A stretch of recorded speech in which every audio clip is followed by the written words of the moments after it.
Новые блоки питания ATX 3.0 Deepcool серии PX на платформе CVT иногда могут свистеть. Это все, конечно, неправда, потому что блоки хорошие, у них очень много поклонников. А я сейчас говорю, что это то, что встречается редко, но свист может быть.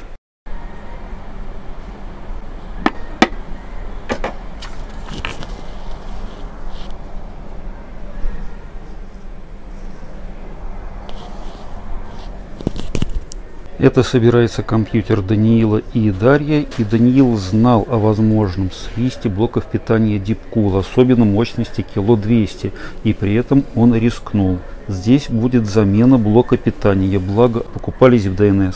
У блоков PX хорошее соотношение цена-компонентная база, только я их пытаюсь не продавать. Вентиляторы фрезера 420 спереди, а это дополнение.